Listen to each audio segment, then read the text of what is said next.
José Amaral, pai de Leandro,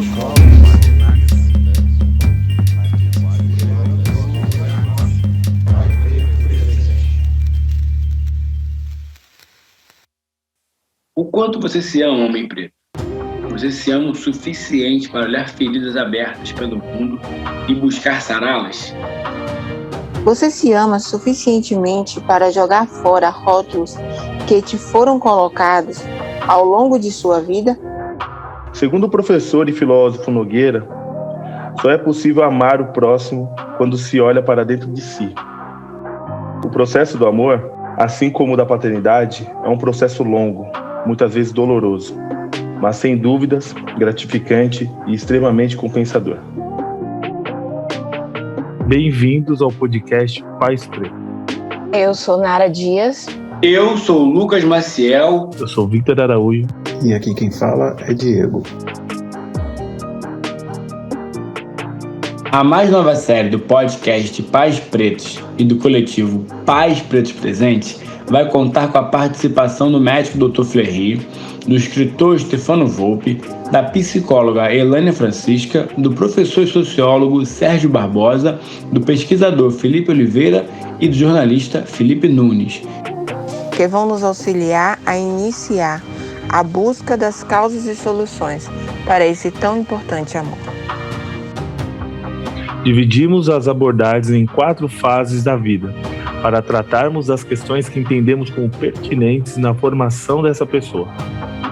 Falaremos deste homem preto na infância, juventude, vida adulta e na velhice.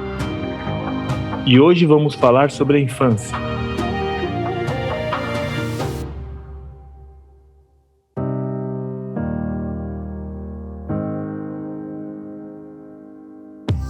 E aí a minha primeira pergunta, que veio do coletivo, do grupo do nosso, que a gente tem no WhatsApp de Pais Pretos, foi uma que eu acho que é muito comum, inclusive, que é o que é fimose e se atrapalha na vida sexual futura desse menino, né? Lembrando que a gente vai trazer aspectos desde criança até a velhice, então a gente passa desde de quando a gente tem que começar a fazer se tem que fazer algum procedimento por conta da fimose ou não, enfim. Então, a fimose é bastante comum, né? Várias vezes, às vezes, pouco falado, né?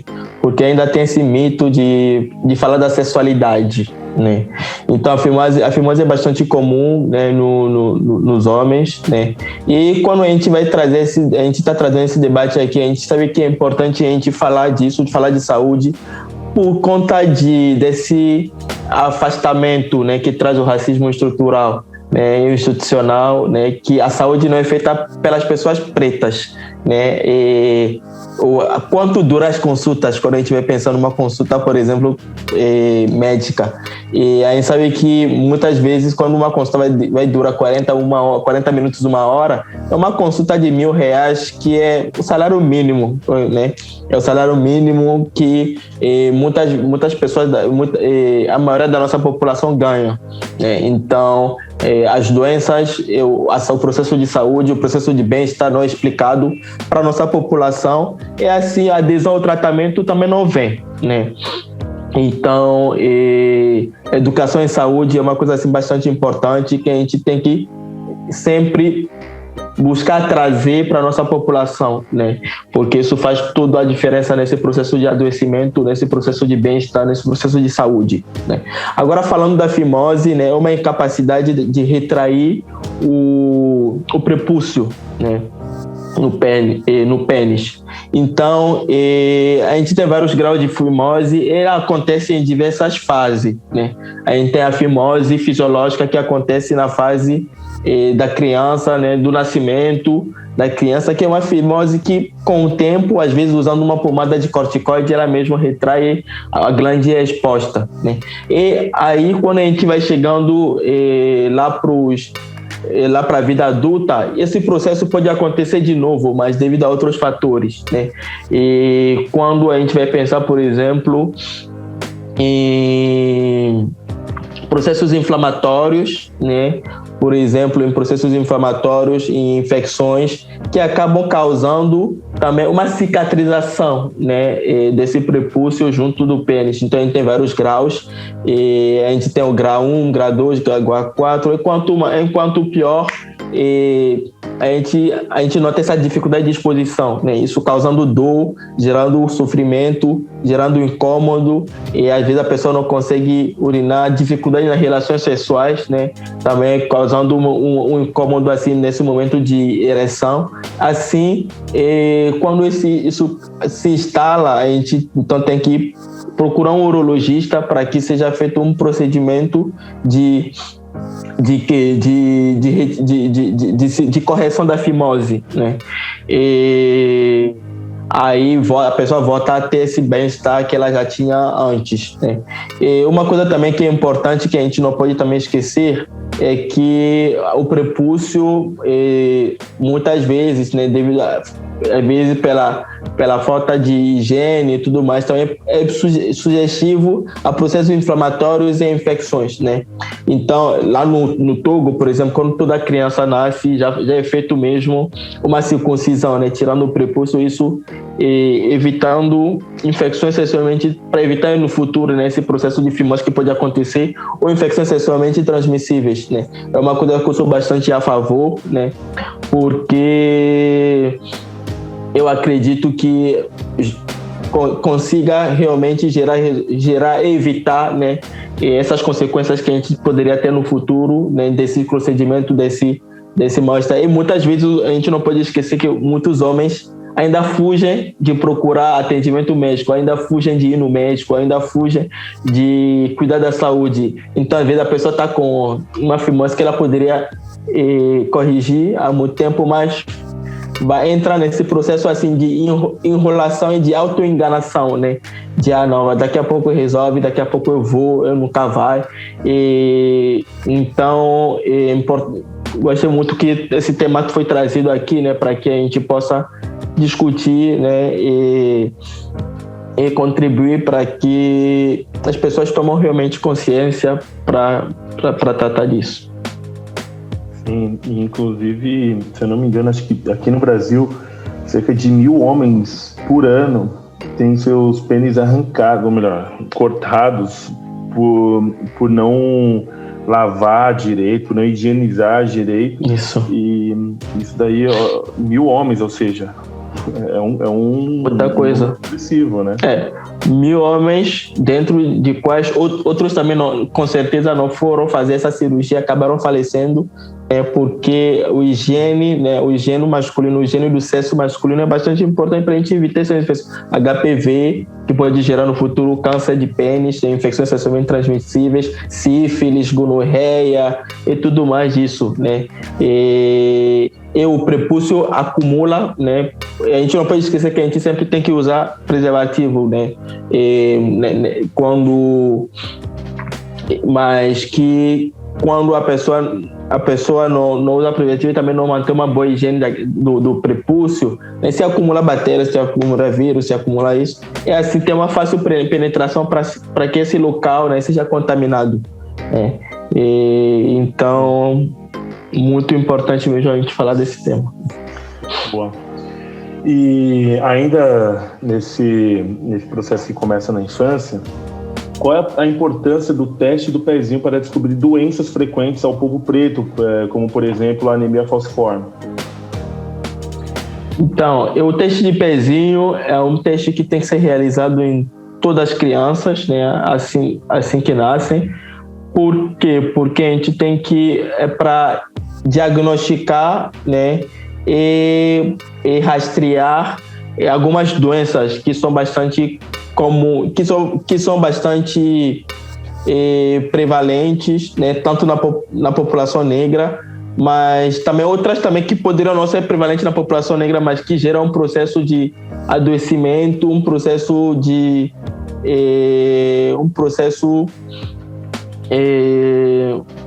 que atrapalha o bem-estar de toda a família, né, vamos dizer assim. Então, quanto mais cedo é feito o diagnóstico, várias vezes pode ser feita uma remissão, pode ser feito um tratamento ou mesmo uma orientação, né, que já é importante para que o pai, a mãe e a criança possam saber lidar com aquele processo, né, aquela doença, por exemplo. Então, tem algumas doenças que são específicas, que acometem mais a população negra, como a anemia falciforme e a deficiência de G6PD, né? A anemia falciforme, a história da anemia falciforme é o seguinte: é uma doença que, na verdade, é uma evolução, vamos dizer assim, né, das pessoas negras do continente africano contra a malária, né? Porque quem tinha anemia falciforme, né, quem tem anemia falciforme não pega malária. Por quê? Porque as hemácias entram em forma de foice, o parasita da malária não consegue se ligar, aí essa pessoa não pega malárias. Então, pelo fato da malária causar todas essas consequências no continente africano, a gente evoluiu, né, vamos dizer assim, a gente evoluiu, só que isso acabou trazendo outras consequências. Isso traz outras consequências que são, vamos dizer, bastante graves, né? Quando a gente vai pensar, por exemplo, alguém que tem uma genética SS, que é a pior forma mesmo da doença, a gente vai pensar, por exemplo, em consequências como sequestro esplâncnico, né, que é o baço da pessoa produz várias células e acaba perdendo esse baço. A gente vai pensar, por exemplo, em acidentes vasculares cerebrais, porque as hemácias, nessa forma de foice, acabam entrando nos vasos e entupindo os vasos, né? Aí pode ter derrame, né, como se fala. A gente vai pensar, por exemplo, em infartos, né, entre outras coisas, né, que a gente vai pensar. A gente não pode esquecer que esses infartos podem acontecer também no intestino, porque todo lugar que é irrigado pode acontecer, né? A gente fala de infarto mesentérico, que é quando tem uma falta de suprimento sanguíneo, por exemplo, no intestino, né, que também é uma coisa muito grave. E também gera muita dor, né, nas articulações, nos momentos frio, que gera muita dor, né, que também é um processo assim bastante difícil, né, para quem passar por aquela doença. Uma coisa também que a gente não pode esquecer, que outra informação também que esse teste de pezinho traz para a gente, fazendo esse diagnóstico do teste da anemia falciforme pelo teste de pezinho, é que quando a gente pega, por exemplo, uma pessoa com traço falcêmico ou uma pessoa com anemia falciforme, 14 outras pessoas geneticamente ligadas a essas pessoas também podem ter traços falcêmicos. Então a gente consegue rastrear toda a família, né? A gente consegue rastrear toda a família, fazer aconselhamento genético também, que é uma coisa bastante importante, que a pessoa tem que saber. Você está com anemia falciforme. Se você tiver relação, se você tiver filho com outra pessoa com anemia falciforme, pode ser que vocês venham a ter um filho com anemia falciforme, né? Então é importante também esse aconselhamento genético. E é importante também que essas pessoas com anemia com traços falcêmicos também sejam orientados quanto aos critérios, né, que eles devem se ligar. Aconteceu tal coisa, eu tenho que pensar nisso, eu tenho que procurar um hematologista. Então é tudo um trabalho que é feito a partir, que tem que ser feito, né? Muitas vezes não é feito, mas é todo um trabalho que tem que ser feito a partir desse resultado, né, do teste do pezinho. A deficiência da G6PD também, que é uma doença muitas vezes pouco falado, mas que é uma doença também bastante grave, né? É um estresse oxidativo, é um estresse que acontece, na verdade, é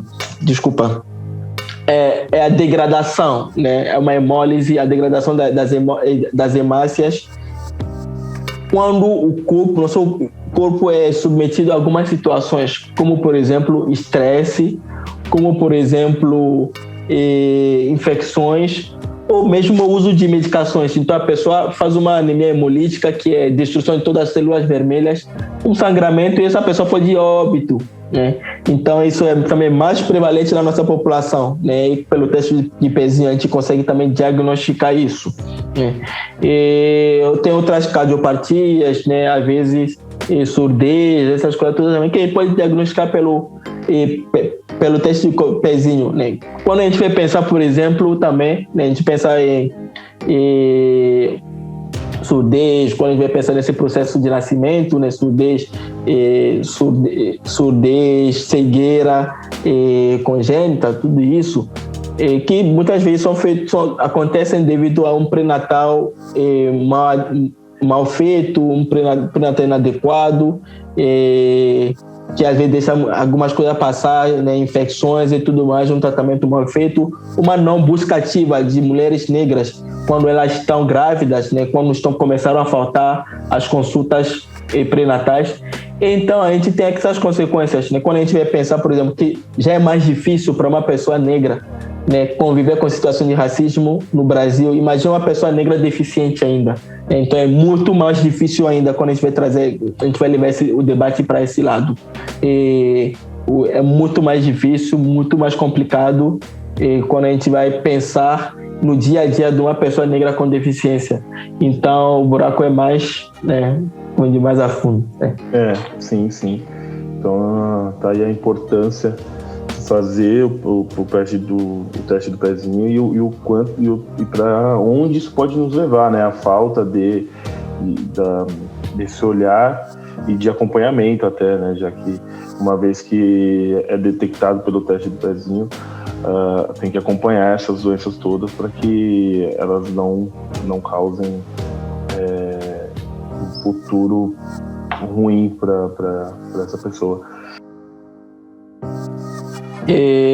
Quando a gente vai pensar, por exemplo, em outros processos, né, também como um processo, por exemplo, de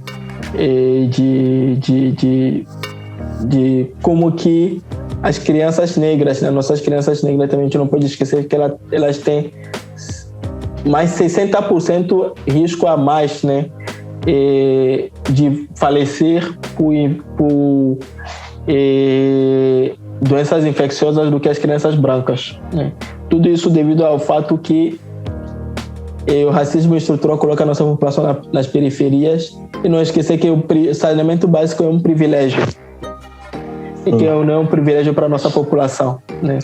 Então a nossa população, nossas crianças acabam falecendo muito mais disso. Então a gente tem que monitorar isso, monitorar onde as nossas crianças vão, aonde elas colocam as mãos, e sempre lembrar que de 6 em 6 meses não esquecer de tomar aqueles remédios contra a verme, né?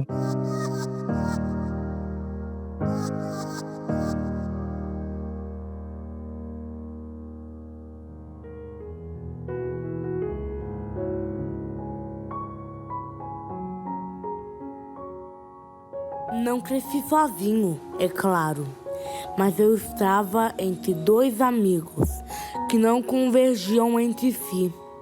O único ponto em comum era a minha amizade, esses amigos, a relação entre nossas famílias e a minha rua, de forma geral. Formavam uma metáfora social precisa que me deixava cada vez mais confuso sobre minha identidade. Eu pergunto, para pessoas não negras, talvez esse trecho possa não fazer sentido, já que elas não são questionadas sobre suas cores, né? Já na vida de um menino preto, isso acontece desde a sua infância. Como foi ver, ainda menino, como foi se ver ainda menino diante dessa posição? Então, esse trecho, como você falou, um trecho introdutório do livro, ele foi escrito pelo Sérgio Mota, que é um amigo que eu chamei para fazer essa introdução. E só que o curioso é que a história do Sérgio, ela também é um pouco da minha, que às vezes é um pouco da sua, e é um pouco de vários outros caras e também várias outras meninas, sobretudo pessoas negras, né? Porque as nossas histórias, elas se cruzam muito. Eu tenho visto muito, tenho observado, eu não tinha nem tanta noção assim, eu tenho observado isso com o feedback que eu tenho recebido. Bom, eu sou filho... Minha mãe teve 7 filhos, né? Tentando responder a pergunta. Então, eu sou o segundo mais velho. E são 5 meninas e 2 meninos, né? Então, eu cresci numa realidade muito doida, assim, de escassez, mas ao mesmo tempo É que eu não sabia que havia escassez, né? Quando eu era criança, para mim tava tudo maravilhoso. A gente brincava, subia na árvore, rolava no chão, brincava de carrinho de rolimã. A vida era... Hoje a gente fala, né, que a gente era feliz e não sabia, né? Não tinha boleto para pagar. E eu cresci com... Ter 7 filhos é muito doido, né? Minha mãe criou... Meu pai foi um pai muito ausente, mas era aquele cara também que ele estava sempre tentando encontrar uma forma de prover, né, para a família. Meu pai era um cara que fazia bico. Aqui no Rio a gente fala assim, não sei se todo mundo entende, mas tipo, trabalhar com biscate. Meu pai tinha uma profissão que ficou obsoleta. Ele trabalhava como gráfico em jornais, trabalhando no Jornal do Brasil, só que aí a computadorização veio e aí ele ficou sem emprego, então esquisito isso. E aí eu lembro assim de ver meu pai fazer de tudo para colocar comida em casa e tal, e eu morei na periferia, né? Então, que aqui no Rio a gente chama de Baixada, né? Favela. Então, é engraçado isso porque que na minha cabeça, quando eu era criança, todo mundo era igual, né? Todo mundo tinha as mesmas condições, mas isso só se restringia ao morro, né? A minha casa, as pessoas que moravam perto. Quando eu ia para a escola, a situação era diferente. Aí na escola eu percebia que não era todo mundo igual, apesar de ser uma escola pública, né? Não era todo mundo igual, algumas pessoas tinham mais privilégios. Eu falo muito, tá? Se eu estiver falando muito, você pode me cortar. Sem problema. Eu percebia, eu já comecei a ter uma noção de privilégios, porque isso é até uma história engraçada, cara. Eu estava falando aqui antes que em Palmares eu não seria o guerreiro, porque eu nunca fui esse cara que sabe brigar, né? Eu nunca fui bom de briga. Eu era um garoto muito CDF, que senta na primeira fileira. E isso era muito ruim, porque na escola os outros moleques têm meio que raiva, assim, né? Meio que, sei lá, uma inveja desse cara que não... Sabe? Que as professoras gostam dele e tal. E aí os garotos queriam me bater todo dia. E a minha forma de barganhar era com nota, era com...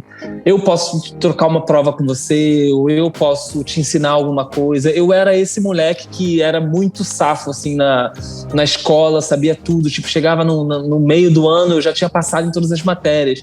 Então eu usava isso meio que como uma moeda de troca. E isso eu acho que é um exemplo disso, assim, de como que desde criança, assim, na nossa sociedade, a gente já tem que sobreviver, né? A gente já tem que saber como que é o game, como é que é o jogo, o que você vai fazer para sobreviver, para chegar em casa sem ter levado uma surra, porque se você levar uma surra na escola, você ainda vai levar do seu pai também. Então, era isso, assim, era todos os dias um jogo de sobrevivência, né? A vida vai mostrando isso pra gente. Eu não sei como é que é em lugares elitizados, né? Como é que as crianças se viram, mas na favela era assim, pelo menos comigo. Sim, e você falou uma frase, inclusive, que fez muito... eu lembrei muito da minha mãe falando assim: se você apanha na rua, você apanha em casa quando você chegar. Né? E então, tem essa coisa de assim, não posso vacilar. E aí você vai, tem hora que você vai na conversa, porque você sabe que você não consegue, enfim, cada um vai adotando sua estratégia. Tem hora que tem cara que é explosivo, enfim, mas para não chegar em casa e apanhar, afinal de contas, né? Mas é muito doido isso, cara, porque a gente está falando de uma comunicação violenta, né? Comunicação violenta é algo que os homens sempre foram ensinados pra, tá vendo? Se você apanhar, você vai apanhar em casa também. Então você vai apanhar 2 vezes. Né? A menina não é ensinada assim, né? Ninguém fala pra menina que ela vai apanhar em casa se ela apanhar na escola. Então isso significa que, de alguma forma, os nossos pais, ou os nossos tutores, seja quem for, os nossos mentores, estão nos encorajando a ser mais violento, a rebater violência com violência. Né? Então, assim, não que seja culpa dos nossos pais, né? A gente já vive num sistema de matriz violenta, né? Então, isso é muito triste, cara. E a gente está aqui no podcast, né, que fala com pais. Isso é uma coisa que a gente tem que pensar, né? Será que essa é a melhor forma? Será que essa é a melhor frase que se diz para uma criança que está com medo de apanhar de um cara na escola, de um moleque na escola do mesmo tamanho que ele, o maior? Coisas que a gente precisa repensar, né? Sim, sem dúvida. E eu ontem, inclusive, eu terminei de ler, anteontem, o livro de Winnicott, que é um psicanalista e tal, e pensa muito na visão, ele é pediatra e psicanalista, então ele vê muito a partir do ponto da criança, etc. E ele fala sobre esse ambiente que é o setting, que ele chama, que é o ambiente de proteção, de confiança, da criança chegar em casa e se sentir confiança. Chegar não, né? Ele fala muito anterior a isso, né? A pessoa, da criança, quando bebê ainda, se sentir confiante para chegar em casa, poder falar alguma coisa que aconteceu na rua, ou simplesmente só poder ser, antes de qualquer outra coisa, ser criança, ser bebê, enfim. Eu estava lendo recentemente o Winnicott, que é um psicanalista inglês, ele é pediatra e psicanalista, né? E aí uma das principais concepções que o Winnicott traz, eu achei bem interessante, por isso que eu quis trazer para a conversa hoje, que é justamente da família suficientemente boa, dos pais suficientemente bons.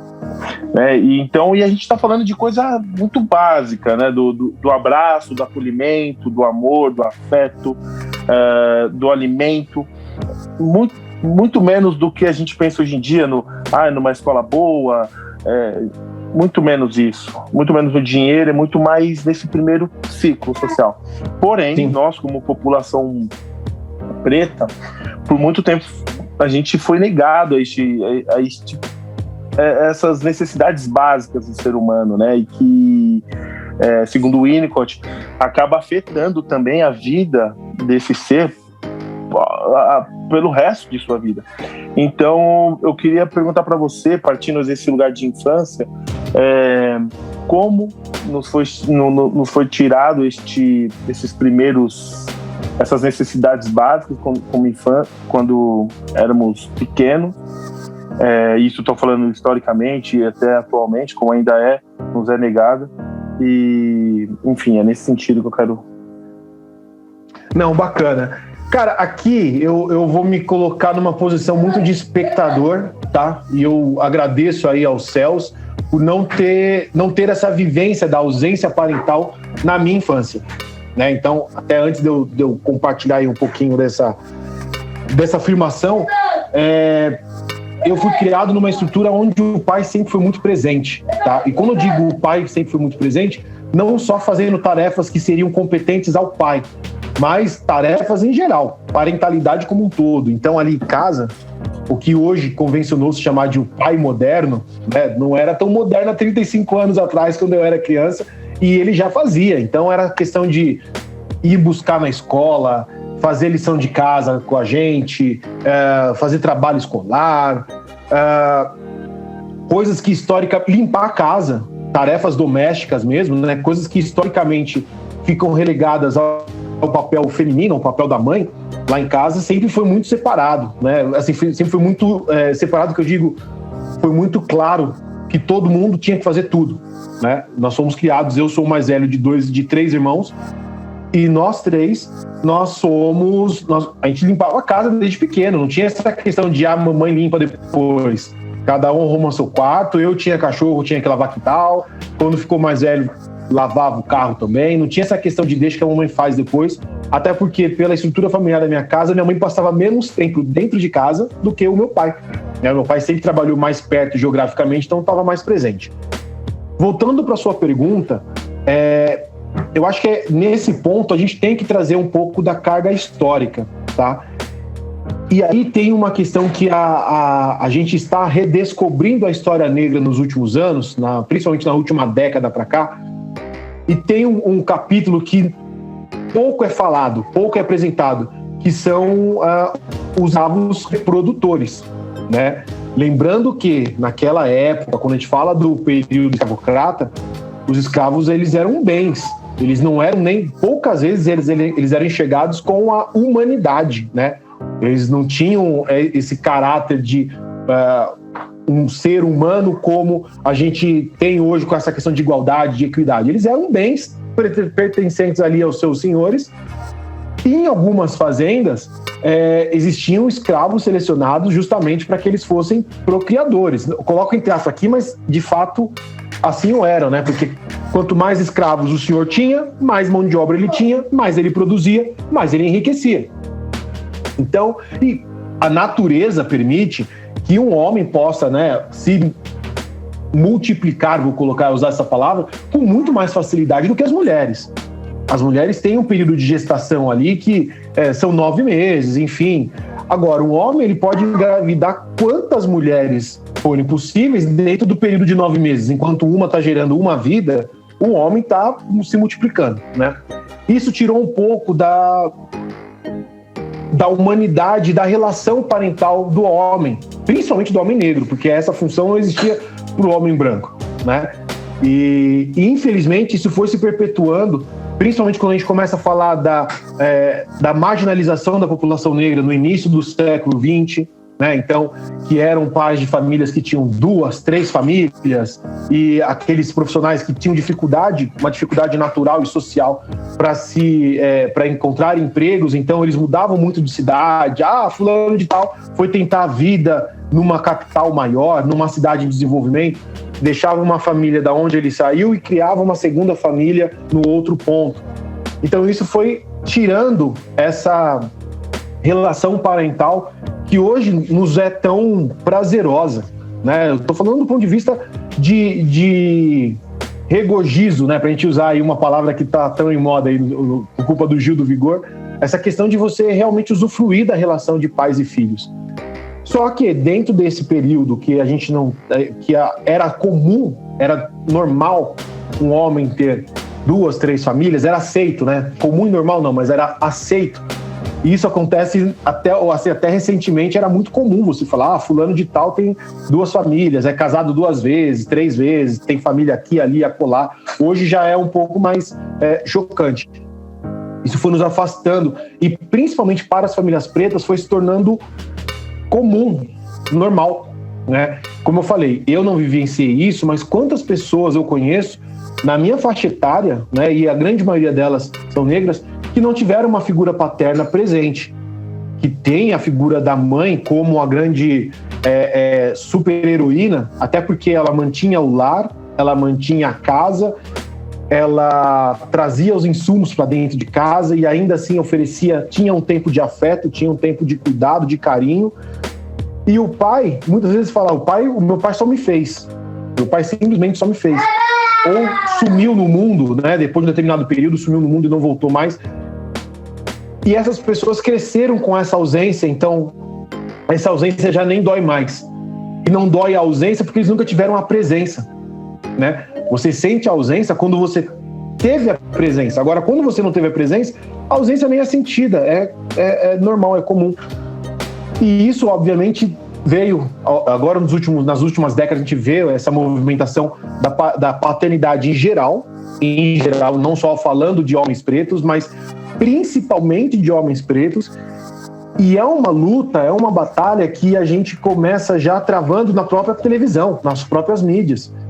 Eu fiz um estudo interno para a empresa que eu trabalho, aproveitando, eu sou analista comercial do Instituto de Identidade do Brasil, né? O IDBR hoje é uma das principais referências quando fala de igualdade racial dentro do mundo corporativo. E em um dos nossos estudos internos eu fiz esse levantamento. Como que o homem negro, ele era, como o pai negro, né, a paternidade negra era retratada na televisão. E aí entra num ciclo vicioso, porque as obras retratam pais ausentes, pais usurpadores, pais violentos, pais ébrios, e essa representação só traduz o que a grande maioria enxergava como realidade referente à paternidade negra.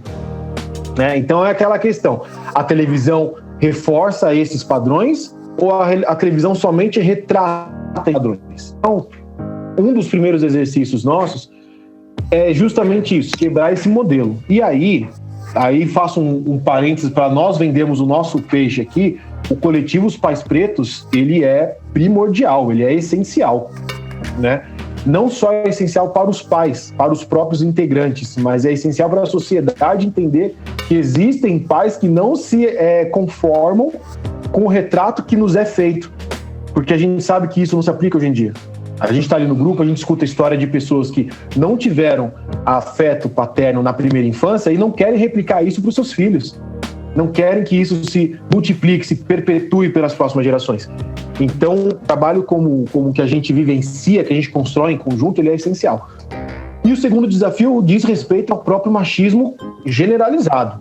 Tá? Ali, a sociedade hoje se vê muito mais aberta para ver a figura de um pai presente, amoroso, um pai frágil, né? Fragilidade. Então, quantas histórias eu escuto da minha mãe mesmo, falando que ela nunca viu o pai dela chorando. Né? Minha mãe nunca viu o pai dela chorando.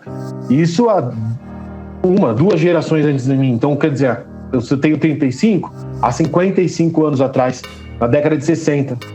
Ela falou, não, nunca vi o seu avô chorando. Ele não se permitia. Eu, sendo pai, eu duvido que ele nunca chorou na vida. Ele chorou muito na vida, até porque ele era pai de 8. Então, eu tô sofrendo com 2, imagino isso vezes 4, né? Ele era pai de 8. Só que motivo. A gente entende ele. Ele não se permitia dar essa impressão para a família. Né? O meu sogro é um homem duro. Quando eu digo duro assim, ele tem um coração enorme, mas ele não se permite demonstrar fragilidade, fraqueza, né? Então esse movimento já começa de uma visão machista que nós temos, que as nossas fragilidades são escondidas. A gente não consegue transformar isso em virtudes, e muitas vezes isso é virtude. Um pai que chora num trabalho. Eu sou bobão, primeiro especial de final de ano da escola da minha filha, que ela cantou e pulou música de Natal, eu chorei, escondido, mas chorei feito um bobão lá na frente, um monte de mãe fotografando não sei o quê, e eu num cantinho escuro ali, chegando as lágrimas. Mas, cara, isso é muito bacana, porque hoje a gente sabe que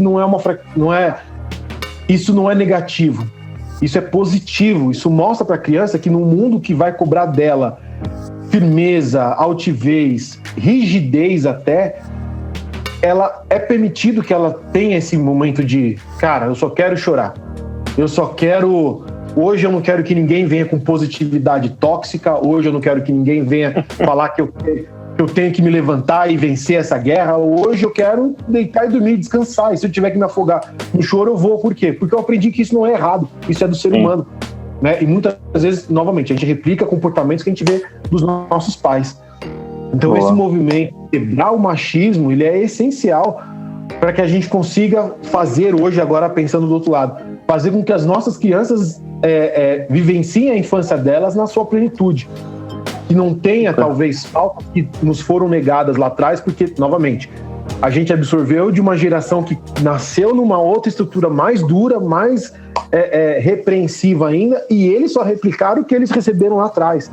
Né? Então a gente está nesse momento aí não de revolução da infância, mas de uma evolução natural da infância. Exatamente. E aí, uma vez que a gente começa a falar sobre os pais presentes e pais conscientes da sua posição, a gente vai acabar se deparando com a juventude desses nossos filhos, né? Então, muitos pais não tiveram pais, principalmente na juventude, onde tem alguns momentos críticos ali, principalmente de reconhecimento de identidade, socialização no grupo e tudo mais. E aí... Recentemente, eu gravei um vídeo, vai sair aí na próxima semana, né, no canal do Podpai, que é onde eu falo um pouquinho sobre paternidade. A minha filha ganhou uma meia calça da Lupo, meia calça de fazer balé. E um dia desses a gente estava aqui, eu estava trabalhando, e eu tô vendo ela muito triste. Lembrando, a minha filha tem 6 anos de idade. E eu vi a minha filha muito triste. E eu falei, Helena, por que você tá triste? Não foi nada, papai. Perguntei a primeira, perguntei a segunda. Quando eu perguntei a terceira, ela foi lá e falou. Ela falou, sabe o que é, papai? Eu não me acho bonita. Aí é aquilo, para tudo. Desliga celular, fecha computador, fala, filha, peraí, o que aconteceu? Temendo que tivesse acontecido algum comentário na escola. Né? O meu primeiro temor foi, cara, alguma brincadeira na escola foi feita da maneira errada. E eu falei, por quê? Por que você acha isso? Ela falou, não, porque o meu cabelo não parece com o cabelo da menina da meia calça. E eu não me liguei no primeiro momento. Falei, como assim, filho? Seu cabelo é lindo, seu cabelo é maravilhoso, não sei o quê, biriri, blá, enfim, conversei com ela, falou, mas da menina da meia calça, o cabelo dela voa. Aí eu falei, que meia calça é essa que você tá falando? Ela falou, essa aqui, papai, e me trouxe a embalagem da Lupo. A embalagem da Lupo era uma menina branca com cabelo esvoaçante, né?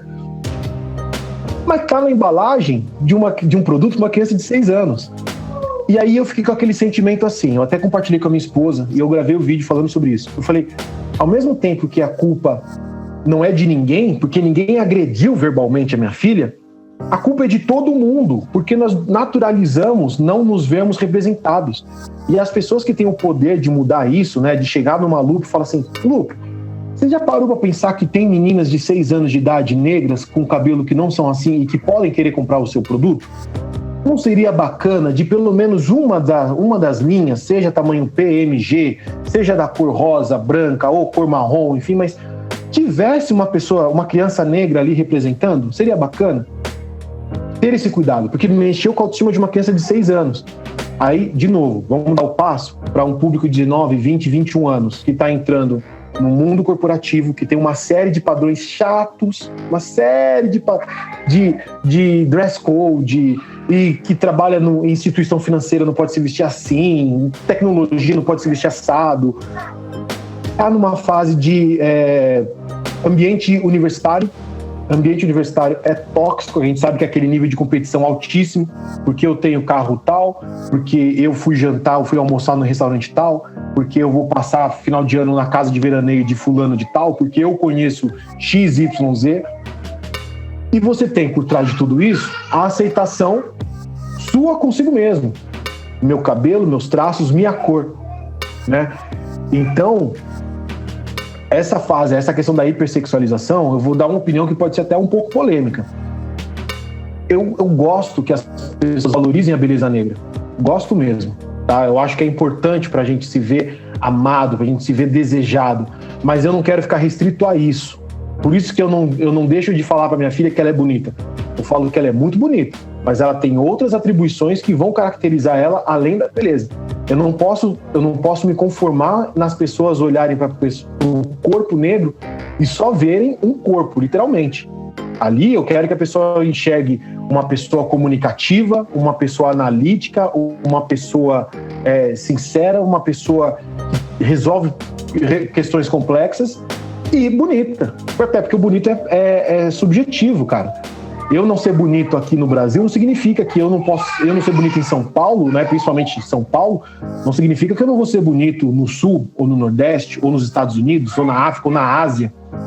O padrão de beleza é relativo. O que me dói realmente é a gente ter que ficar se mutilando numa fase de construção interna, né, de solidificação de personalidade, para você ser aceito em determinados ambientes sociais.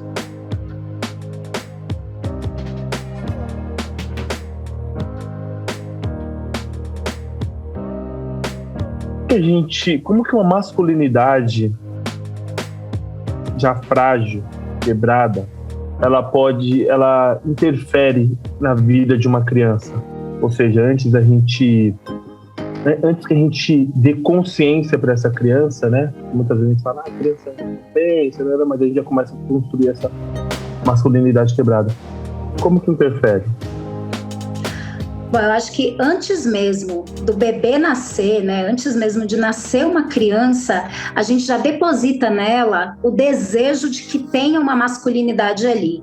E aí eu tô falando de um nome, né, que, enfim, muitas vezes a gente usa para falar, por exemplo, sobre transfobia, mas é um nome que é cis-heteronormatividade. A cis-heteronormatividade é essa ideia de que todo bebê que tem pênis é um menino, e que todo bebê que tem pênis e é um menino vai apaixonar-se ou vai namorar, casar e tudo mais, né? Vai ter relações afetivos sexuais com mulheres. Então, cis-heteronormatividade é esse desejo da nossa sociedade de que todo bebê, toda criança seja cisgênero, e que todo bebê, toda pessoa cisgênero seja heterossexual. Então, acho que a primeira coisa que afeta, né, a infância, pensando a questão das masculinidades, é esse desejo, né? Descobriu lá que o bebê tem pênis, aí já começa a criar uma ideia de como esse bebê vai ser. Com certeza será um menino, porque se tem pênis é um menino, e se é um menino, a gente precisa ensinar que o pênis dele é o poder.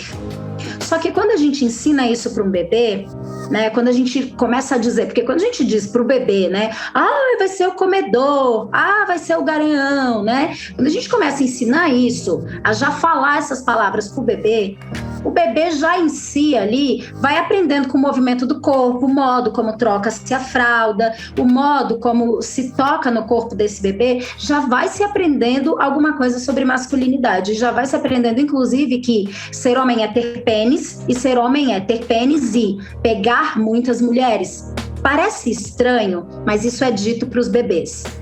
Isso é dito, meu filho vai ser o pegador, vai ser o comedor, prendam suas cabras que o meu bode está solto, né? Dizem isso sobre bebês. E aí eu quero trazer um parêntese. Eu sou tia de 3 crianças. As 3 crianças têm menos de 3 anos de idade. 2 delas são negras, uma é uma criança branca. Uma coisa que as minhas irmãs, né, ouviram quando estavam grávidas dos meus sobrinhos, então, foi a minha irmã que estava grávida do meu sobrinho mais velho, ela escutou na hora do ultrassom, então a minha irmã é uma mulher negra, meu cunhado também é um homem negro, e ela, na hora do ultrassom, do exame de ultrassonografia, ela escutou da pessoa que fez o exame, dizendo para ela assim, nossa, você quer saber o sexo do bebê? Ela disse, quero, né? Ou seja, você quer saber o que tem entre as pernas do bebê? Quero. É um menino, tem um pintão, honrou a cor. Então, antes mesmo dele nascer, já foi dito que ele honrou a cor porque tem um pintão. Então, quando a gente fala isso do pênis de um bebê, que pressupõe que esse bebê é um bebê negro, porque a mãe e o pai são negros, quando se pressupõe que esse bebê que nasce é negro, já se marca no corpo desse bebê que o pênis dele é alvo da erotização adulta. Foi uma profissional de saúde que disse isso para uma pessoa gestante. O seu bebê vai ter um pênis grande, honrou a cor que tem. Isso já diz de machismo, isso já diz de racismo, isso já diz de adultocentrismo, que é a ideia de que o adulto pode falar o que quiser do corpo de uma criança, de um bebê. Então, se eu for pensar quais são os impactos, né? Como é que essa masculinidade vai gerando impactos na vida do bebê, eu já tenho a questão do exame de ultrassonografia, eu já tenho essa questão da cis-heteronormatividade, e conforme esse bebê vai crescendo e chegando até os 10 anos, né, que aí é o que a gente está tratando como infância, entre 10 e 11 anos, o quanto o corpo desse bebê vai sendo dito, né, desse menino, vai sendo dito que o pênis dele é um objeto público. De que jeito? Tá com vontade de fazer xixi na rua?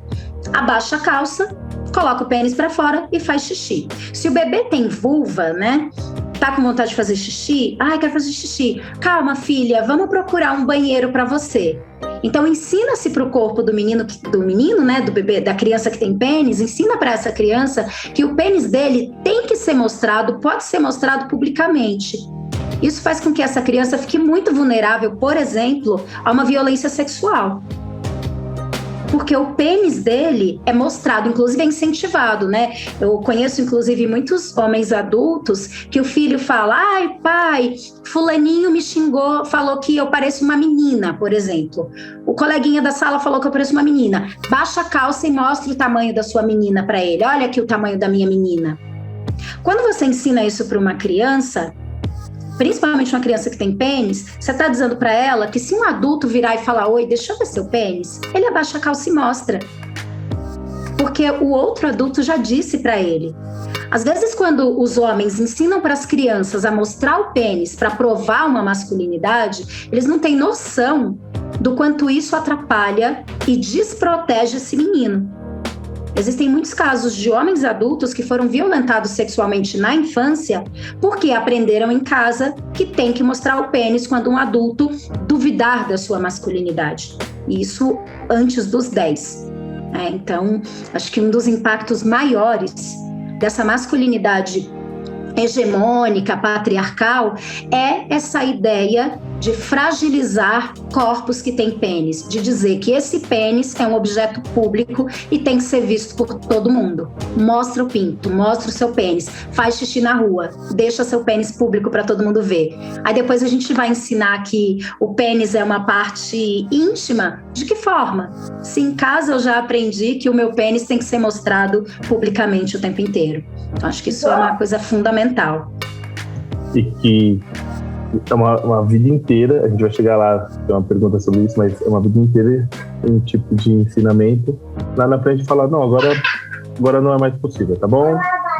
Esconde seu pênis e, enfim, começa a tratar a mulher. Liga e desliga, né? É o botãozinho, né? Agora pode, agora não pode. Liga e desliga.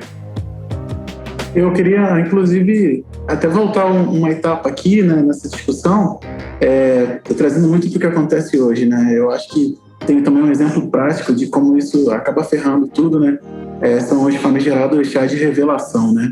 Onde você começa a colocar toda a expectativa em cima disso. Então, o balão, ele tem que estourar azul, né?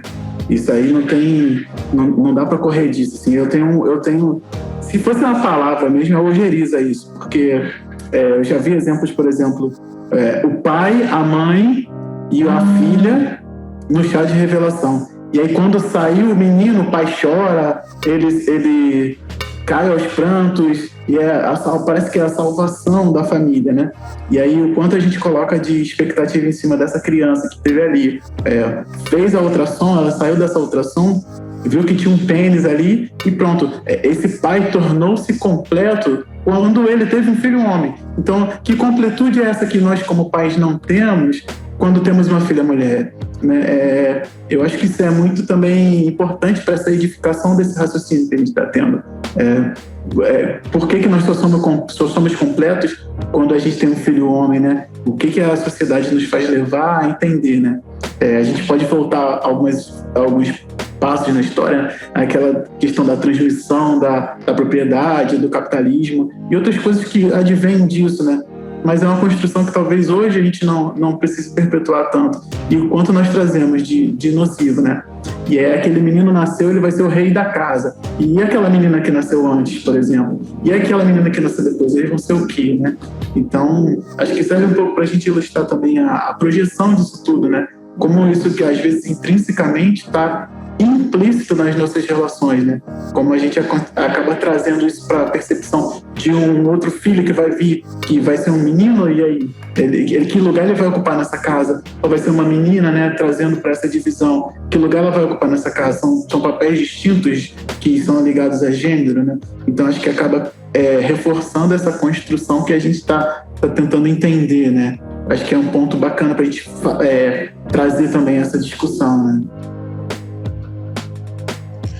Inclusive, os chás de revelação, eles são eventos muito cis-heteronormativos, que vão pensar aí, não, se tem pênis é um menino, obviamente, se tem vulva é uma menina, obviamente. E o quanto eu vi um vídeo, né, gente, não sei se vale a pena ver esse vídeo, né, mas é um vídeo de um chá de revelação que tá lá, a família toda, né, parente, todo mundo lá, e aí parte o bolo, levanta o bolo é azul.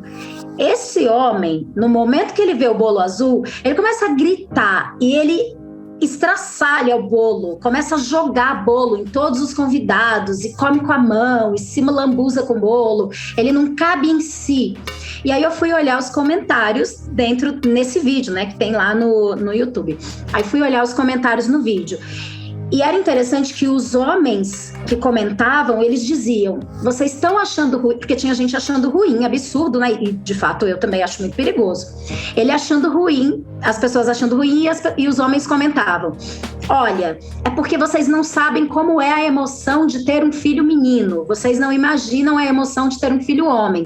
E o que as mulheres comentavam, eu achei interessantíssimo, o que as mulheres comentavam era, se feliz ele não sabe lidar com esse sentimento, imagina quando ele estiver bravo. Se com a felicidade ele age dessa forma, eu tenho medo do que ele pode fazer quando ele ficar bravo.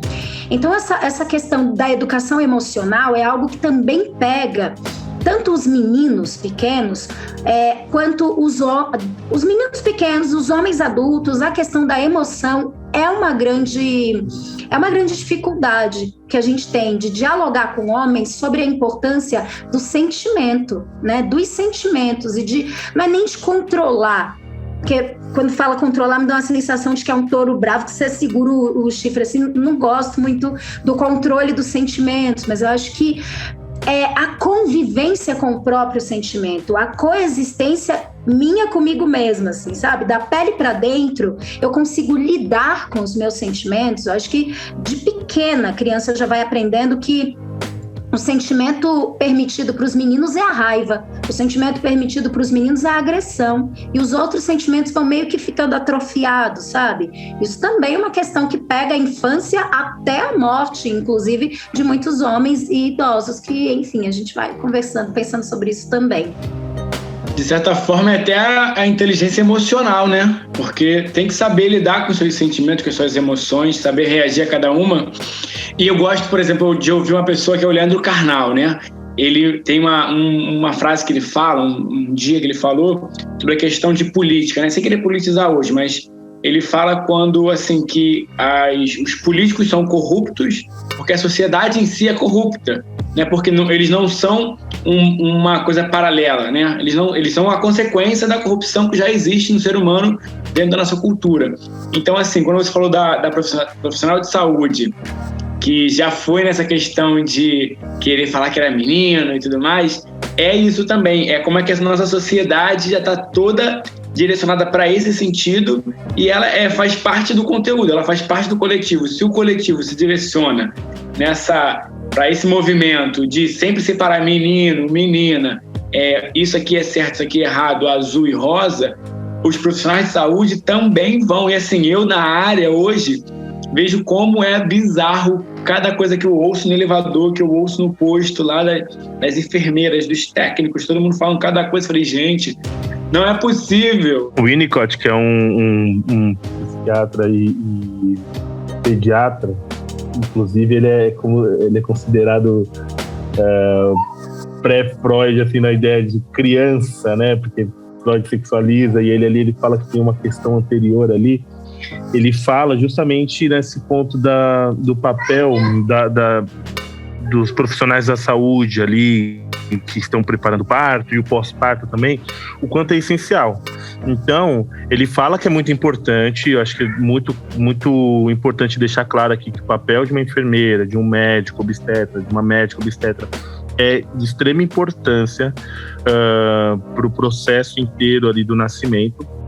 Porém, a gente tem que se atentar quando esse papel vai para além do que ele deveria ser. Ou seja, vai para além do que a medicina diz, dos cuidados ali básicos à saúde. Quando começa a entrar nessa questão cultural e social, onde se coloca, o pênis, nossa, hein? Como você falou, Lânia, honrou a raça, né? Honrou a raça, ou quando fala que a mulher não vai conseguir ter leite, olha, não dá, enfim, o Winnicott fala um pouquinho disso daí, da pega e tudo mais. É importante a gente reconhecer que este lugar não é interessante, porque esse lugar vai acabar influenciando a vida dessa mãe, principalmente, mas dessa criança também, no futuro. E que o profissional, assim como nós, nas nossas áreas, nós devemos nos conformar com aquele nosso papel específico, no sentido de, olha, eu estou aqui sendo psicóloga, eu estou sendo aqui um comunicador, eu estou sendo aqui um enfermeiro. E porque é muito importante. Por isso que eu achei bastante interessante você tocar nesse ponto, Elane.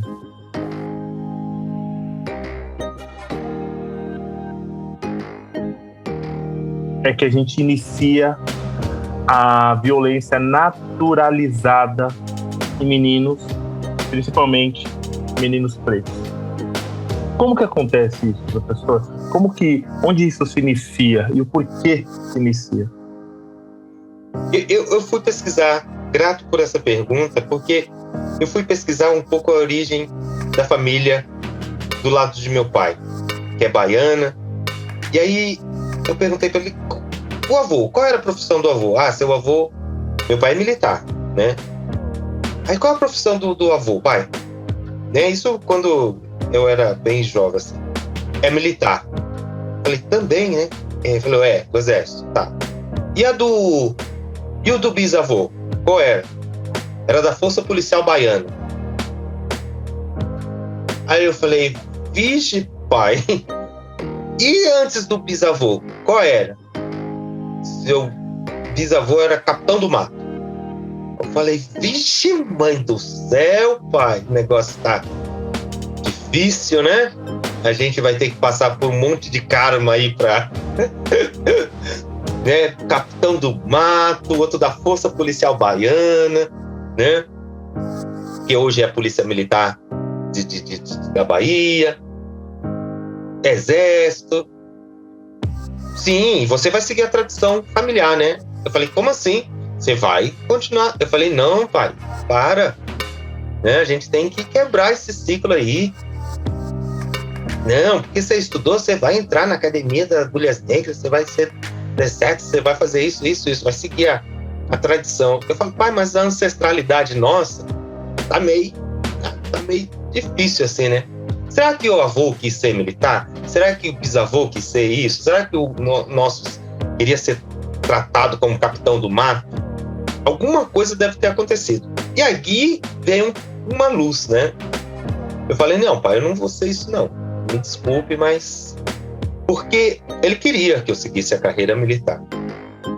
Ele queria que eu continuasse a perpetuar essa história dentro da nossa família. E de alguma forma eu carrego, sim, essa ancestralidade. Na questão da responsabilidade, na questão da seriedade, do aprofundamento. Meu pai fala muito, eita, você parece quando você tá falando que nem teu avô. Você nem conheceu seu avô direito, né? Eu falei, não conheci. Mas é igualzinho. Às vezes eu falo que nem ele, e ele toma um susto assim. Eu falo, pois é, pai, imagina se eu vestisse uma farda. Né? Imagina se eu vestisse uma farda. Como seria? Então, essa pergunta, ela nasce justamente da gente poder resgatar uma ancestralidade e entender como que os negros, e como meu pai, como negro, dentro de uma força branca, não pôde subir mais as patentes. Né? Meu pai teve que ir até um momento, porque ele falou, pai, mas o senhor fez curso disso, por que só o senhor não sai dessa patente? Ele falou, porque não tem condições, é tudo branco para cima.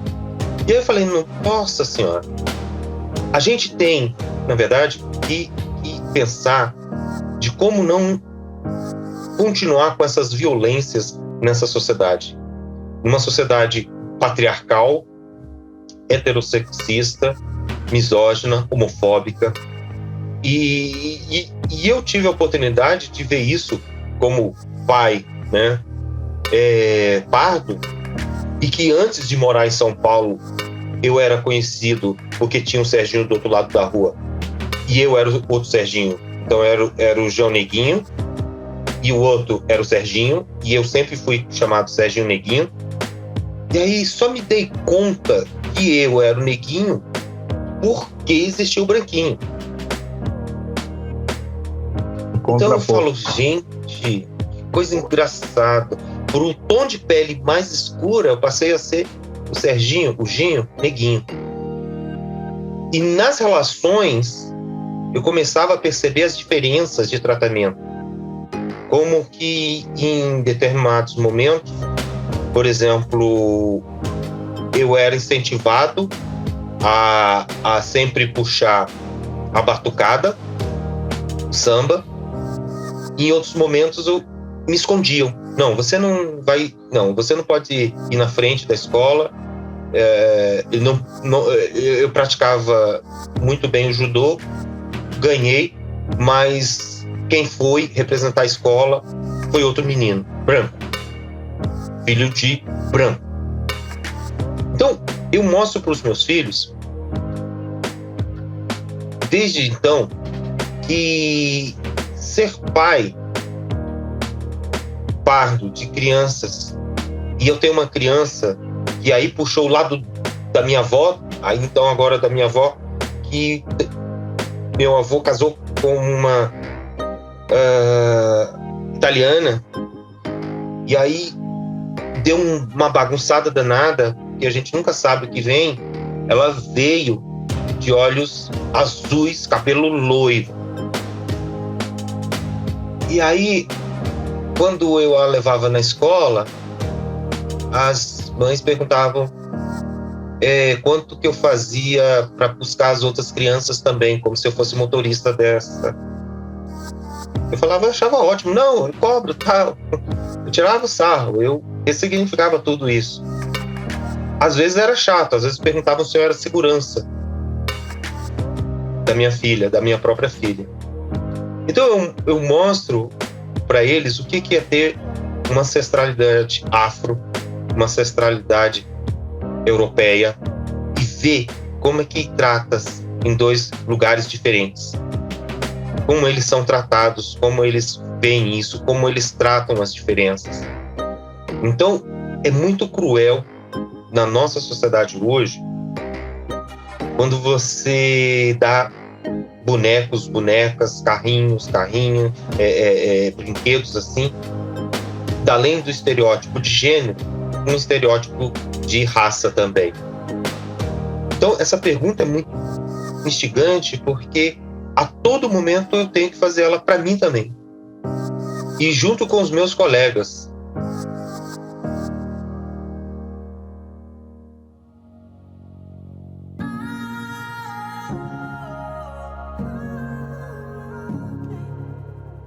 O que é ser um homem preto?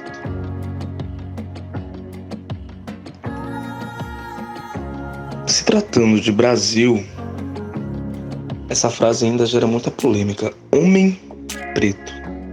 Esse conjunto de palavras irrita muita gente e, infelizmente, parece que vai irritar cada vez mais.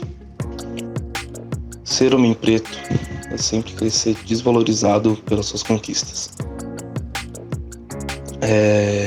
Crescer vendo a desigualdade na sua cara,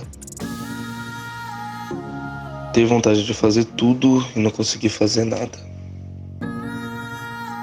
É você crescer estudando com uma pessoa normal, vendo coisas de uma pessoa normal, conquistando coisas de uma pessoa normal, mas sempre com um dedo apontado pra você. Nem tô falando de passar numa faculdade, porque pior ainda, vão achar que você só passou na faculdade por conta de cotas. Não os anos de estudos que você teve pra ter e conseguiu gastar o seu tempo, graças a Deus, estudando, e ainda assim vão falar que é cota. Ser um homem preto, eu tenho que encarar com a realidade de que sempre quando você passar em uma rua, muita gente querendo atravessar ela pro outro lado para não cruzar com você. Ser um homem preto no Brasil, você ter que enxergar você no espelho todos os dias, mas toda vez que você sair de casa e ver alguma propaganda, você não conseguir se reconhecer nela. Ser um homem preto no Brasil é você olhar na rua, ver pessoas iguais a você, não te representando em cargos mais altos. Ser um homem preto no Brasil é você ter toda a sua história marginalizada e apagada. Não caiu África no vestibular. Não tem sobre África nos livros de história. Malemar colonização. Ser homem preto no Brasil é praticamente uma luta diária, onde por um lado nos sexualizam, do outro lado nos xingam. Toda vez que uma viatura cruza com você, e toda vez que você entra num shopping tem algum guardinha te encarando. Mas ainda assim, ser homem preto é enxergar que você é um homem preto, que você, como homem preto, você é, acima de qualquer coisa, uma pessoa incrível. Ser homem preto no Brasil é terrível e gratificante ao mesmo tempo. E só quem é preto de verdade sabe o quão bom é ser preto, mas o quão ruim a sociedade nos enxerga.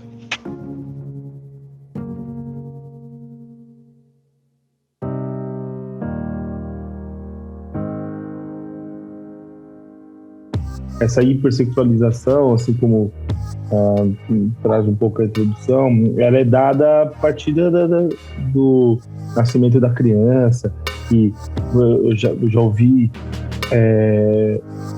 por exemplo, meu afilhado, ele tem 2 anos agora, vai fazer 3, e eu já vi comentários sobre o pênis dele, tipo assim, nossa, né? Então, de quais formas a gente hipersexualiza uma criança ainda quando ela nem pode imaginar o que é isso, o que é a sexualidade, certo? Dessas formas sutis que acontecem. O que você tem? Eu acho que, primeiramente, assim, a questão da sexualização das crianças, e aí, um pouco independentemente de raça, assim, ela já acontece naturalmente, né? As pessoas já... Enfim, acho que naturalizaram essa questão, né? De, tipo, falar que criança vai namorar e vai dar beijinho, papapá, já começa por aí, né? E aí, quando vem atribuído da questão da raça, né? Aí talvez a gente, quando eu falo sociedade, atribua essas questões sexuais, né? Por conta do passado, que a gente sabe que é bizarro, né? E aí vem experiências pra mim, assim, enquanto pai, que eu só pude ter enquanto pai, né? De coisas que assim, o quanto a gente, além de ser sexualizado, quando criança, a gente é reprimido pra caralho, né? Assim, tipo, a gente não tem liberdade enquanto criança pra explorar o próprio corpo e, né, tipo, pra sentir, pra tocar e tal. Eu mesmo fui muito reprimido nesse ponto, né? Tipo, não toca, não faz, é errado, blá, blá, blá. E aí, enquanto pai, eu vejo essa necessidade no Valentim, ele tem esse gosto de ficar nu, de sentir o corpo, de não ter roupa no corpo. E toda vez que ele vai no banheiro, assim, é uma questão que ele quer tirar a roupa inteira. Quer fazer cocô, ele fala, papai, quero tirar a roupa inteira, quero fazer cocô pelado. E aí isso, há um tempo atrás, assim, era uma questão, né? Porque, enfim, tá no corre, no dia a dia, na correria, para além de ter que limpar ele, eu vou ter que vestir a roupa de novo, etc. É o corre, né? E aí, muitas vezes, me pegava, você falava, putz, Valentim, não tira a roupa não, mano. Vai lá no banheiro, faz seu cocôzinho lá, passa o ar, não precisa tirar a roupa. Desce a calça até o joelho e tal. E aí, estudando, né, mano, sobre comunicação não violenta e tal, é muito a questão do não ouvir a criança, né? Tipo, cara, é prazer pra ele, saca? Tirar a roupa e fazer cocô pelado, é prazer. O cara tá experienciando o corpo, sacou? Tipo... E aí eu me peguei pensando, pô, eu tô reprimindo o cara desde cedo pro prazer, assim, tipo... Independente da hipersexualização ou não, saca? Tipo, envolve o prazer, envolve o sexo, envolve o corpo. E algo que é tirado da gente, assim, desde cedo, né? E aí eu me peguei pensando, falar, nossa, não tem porquê, né, reprimir o cara, não deixar ele tirar a roupa dele e fazer o cocôzinho dele pelado, sentir o prazer dele ali, tipo, enquanto ser humano mesmo que sente prazer, saca? E aí, desde então, tá sendo muito suave essa questão, tipo, quer fazer seu cocôzinho pelado? Tira aí, depois a gente veste. E aí vem o processo de ensinar ele a se vestir, né, mano? Tipo, ter autonomia nessa questão também. Tipo, você vai fazer cocôzinho, mas depois você veste a roupa, beleza? Enfim, os acordos, né? Mas só pra falar, assim, dessa questão, né, de, tipo, o quanto a gente também consegue desmistificar essa hipersexualização das crianças, né? E aí, enfim, pegando o gancho aqui da raça, né? Crianças pretas e tal. Acho que eu fui pelo lado contrário na resposta, né? Eu falei um pouco da solução, assim. Não, mas eu achei interessante o que você falou, Fê, porque, assim, às vezes ela não cai como uma hipersexualização mesmo. Eu acho que, às vezes, ela é posta com o bloqueio de sentir o próprio corpo. Ou seja, eu não toco em assuntos que hipersexualizam a criança, mas eu também não deixo ela à vontade para sentir o próprio corpo, para tocar o pênis, para tocar a vagina, para ficar pelado, não deixo para sentir o chão, a terra, não deixo. E a partir daí, por mais que não seja uma hipersexualização, há um bloqueio do acesso ao próprio corpo, ao sentir o próprio corpo, ao saber quando está sentindo prazer e sensações diferentes, não só através do pênis, mas de outras formas. Então eu achei interessante esse raciocínio, porque de fato pode ser que não aconteça uma hipersexualização diretamente com a criança aí, nessa fase, né? Mas pode ser que haja uma super higienização do se sentir, do sentir prazer com o corpo, de uma forma geral, né? Moana, por exemplo, sente muito calor. Sua. E a gente insistia em colocar roupa nela. Não, tem que colocar frio. E a menina suando.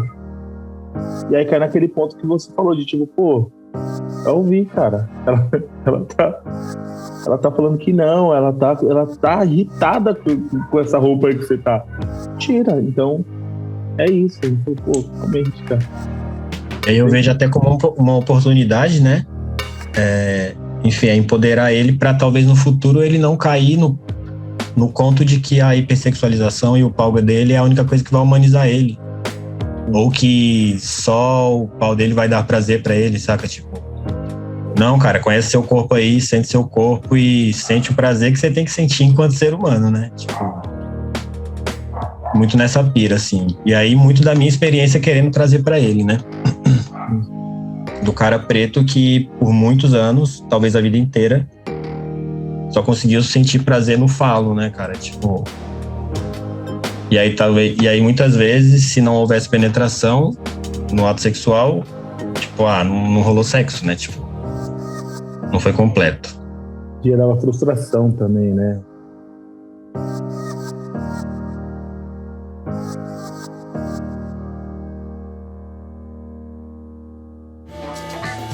Este foi o primeiro episódio da série Eu Te Amo, Homem Preto.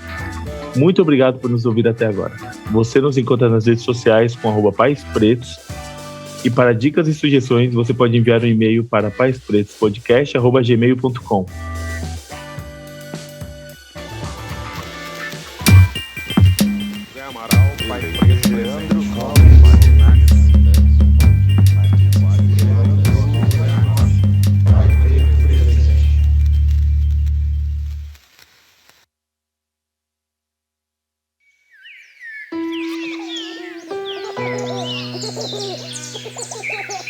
Casa 119.